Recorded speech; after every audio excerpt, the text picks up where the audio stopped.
چنانچہ کسب و کمائی کی اہمیت کا اندازہ اس واقعے سے لگایا جا سکتا ہے کہ ایک مرتبہ ایک صحابی نے نبی کریم صلی اللہ علیہ وسلم سے مصافحہ کیا۔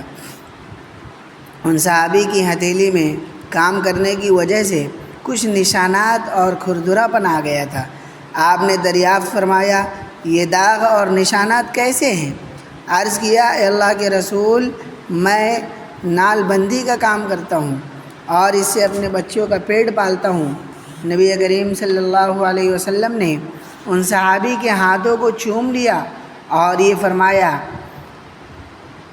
ھذہ ید لا تمسہ النار، یہ تو وہ ہاتھ ہے جنہیں آگ نہیں چھو سکتی۔ دوستو، آپ اندازہ لگائیے کہ نبی کریم صلی اللہ علیہ وسلم نے جن ہاتھوں کو محنت اور کام کی بنیاد پر بوسہ دیا ہو تو اس کسب و کمائی کی کتنی اہمیت ہوگی۔ دوستو، حضرات فقہا نے کسب معاش کے سلسلہ میں بہتر کسب و پیشہ جہاد کو بتلایا ہے، اس کے بعد تجارت، پھر زراعت، پھر دستکاری، پھر مزدوری۔ پہلا درجہ جہاد۔ حضرت شاہ عبدالعزیز صاحب محدث دہلوی رحمۃ اللہ علیہ نے لکھا ہے کہ سب سے بہترین کمائی جہاد ہے، بشرطے کہ جہاد کے ارادے کے وقت مال غنیمت کے حصول کا خیال دل میں قطعاً نہ ہو بلکہ نیت میں اخلاص ہو۔ چنانچہ جہاد کے نتیجے میں جو مال میسر آئے گا وہ خالص حلال ہوگا، برکتی ہوگا، نورانی ہوگا، اور چونکہ جہاد افضل ترین عبادت ہے لہذا اس کے ذریعے جو مال ملے گا وہ بھی افضل ترین ہوگا۔ لیکن جہاد کی بہت سی شرطیں ہیں جن سے عام لوگ واقف نہیں، اور یہ یقیناً تنہا آدمی کا کام نہیں۔ جہاد کے لیے اجتماعیت ضروری ہے، کسب کے دیگر ذرائع میں اجتماعیت ضروری نہیں ہے۔ خاص طور سے وہ تجارت جو ایک ملک سے دوسرے ملک میں اور ایک شہر سے دوسرے شہر میں مسلمانوں کی ضروریات کی چیزوں کو لانے لے جانے کا ذریعہ ہو۔ اس قسم کی تجارت کرنے والا شخص اگر حصول منفعت کے ساتھ ساتھ مسلمانوں کی خدمت اور حاجت روائی کا جذبہ رکھتا ہو تو اس کی یہ تجارت بھی بڑی عبادت کا درجہ رکھتی ہے۔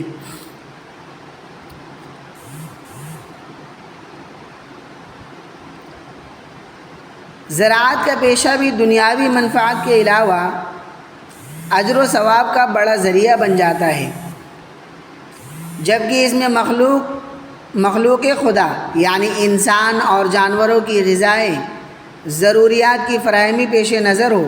اس کے علاوہ دیگر پیشے جتنے بھی ہوں جو دستکاری کے تحت آتے ہیں، فن کتابت کا پیشہ اچھا پیشہ ہے، اس معنی کر کہ اس پیشہ کے ذریعے علم کی خدمت ہوتی ہے اور دینی علوم، شرعی احکام، انبیاء اور بزرگوں کے احوال کی حفاظت اور نشر و اشاعت ہوتی ہے۔ اسی طرح ایسے آلات تیار کرنا جن سے جہاد کیا جاتا ہو، اسی طرح وہ چیزیں بنانا جن سے دینی اسلامی نشر و اشاعت ہو سکتی ہو، ان اسباب و ذرائع میں انسان کبھی بھی ذریعہ کو استعمال کرے اور آگے بڑھے، اللہ کی عبادت کرتا رہے اور اس سے مانگتا رہے تو ضرور برکت ہوگی، مال میں بھی، اولاد میں بھی، علم میں بھی، صحت میں بھی اور قلب میں بھی نور پیدا ہوگا۔ شریعت اسلامیہ میں حصول مال کا بہت اچھا اور عمدہ ذریعہ تجارت ہے، اس لیے حضرات علماء نے تجارت کے 6 قیمتی اصول تحریر فرمائے ہیں۔ اگر ہم چاہتے ہیں کہ کامیاب تاجر بنے تو ان اصولوں پر عمل کرنا ہوگا۔ آج ہمارے تاجر بھائی تجارت کے اصولوں سے ناواقف ہیں۔ جب تک ہم تجارت کے اصولوں کو نہیں اپنائیں گے اس وقت تک ہم کامیاب نہیں ہوں گے۔ اس لیے تجارت میں اصلاح نیت بھی ضروری ہے، یعنی تاجر کو چاہیے کہ وہ اپنی تجارت کو فخر و مباحات کا ذریعہ نہ بنائے بلکہ اس کی یہ نیت ہو کہ میں اس تجارت سے حلال روزی حاصل کروں گا اور اپنے دیگر متعلقین، اعزاء و اقربا، مساجد و مدارس اور مکاتب کا خاص خیال رکھوں گا اور اپنے تجارتی مال کو حتی المقدور پاکیزہ اور حلال رکھوں گا۔ دوسرا اصول تجارت کا محنت و مشقت ہے۔ ہر تاجر محنت و مشقت سے کام لے۔ آدمی جو بھی کام کرے اس کے لیے جان توڑ محنت کرے، پھر انشاءاللہ اس کے ثمرات نفع بخش نظر آئیں گے۔ عربی کا ایک مقولہ ہے، من جد وجد، جس نے کوشش کی اس نے پایا۔ قرآن پاک میں صاف ارشاد ہے، لیس للانسان الا ما سعی، انسان کو اس کی کوشش اور سعی کے مطابق ہی ملتا ہے۔ کہ انسان ایک آدمی 24 گھنٹے میں اگر وہ 14 گھنٹے محنت کر رہا ہے اور ایک آدمی 2 گھنٹے 4 گھنٹے محنت کر رہا ہے تو ظاہر سی بات ہے دونوں کی محنت میں بھی فرق ہے، تو دونوں کی کمائی میں بھی فرق ہوگا۔ ایک بزرگ فرماتے ہیں محنت کرنی پڑے گی، بغیر محنت کے نہ دنیا کمائی جا سکتی ہے نہ آخرت، نہ دنیاوی کامیابی میسر آ سکتی ہے نہ دینی۔ بھئی اگر دیندار بننا ہے تو نمازوں کی پابندی ضروری ہے، اور زیادہ اس سے آگے بڑھنا ہے تو تہجد میں اٹھنا ضروری ہے، اور آگے بڑھنا ہے تو اشراق کی نماز ہے، چاشت کی نماز ہے، اوابین کی نماز ہے، نفلی روزے، یہ ساری عبادتوں کے لیے محنت شرط ہے۔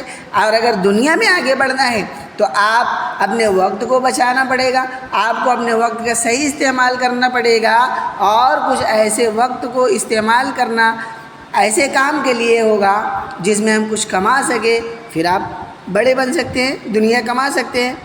غور کیجئے، یہ جو کھانا دونوں وقت ہمارے سامنے آ رہا ہے، اس کو پہلے انسان نے کھیت میں بویا، پھر کاٹا اور دانہ کو بھوسے سے الگ کیا، مزید برا چکی میں پیس کر، مشین سے گوندھ کر، روٹی پکا کر دسترخوان پر آ گئی، مگر جب تک لقمہ توڑ کر منہ میں نہیں دیا جائے گا تو منہ کے اندر کیسے جائے گا؟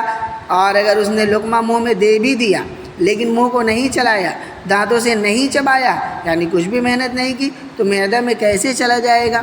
نہیں جا سکتا۔ معدہ میں پہنچانے کے لیے محنت ضروری ہے۔ اس لیے میرے محترم بزرگوں اور دوستوں، تجارت کو نفع بخش بنانے کے لیے محنت کرنی پڑے گی، بغیر محنت کے چارہ کار نہیں ہے۔ اگر ہم تاریخ کا مطالعہ کریں تو پتہ چلتا ہے کہ حضرات انبیاء کرام علیہم السلام اور حضرات صحابہ کرام رضوان اللہ تعالی علیہم اجمعین، نیز حضرات اکابرین اور سلف صالحین نے انتھک محنتیں دین و دنیا کے لیے کی ہے۔ کتب تاریخ میں ان کی جفا کشی کے واقعات سنہرے حرفوں میں تحریر ہے۔ انشاءاللہ اگلی بات اگلی ویڈیو میں۔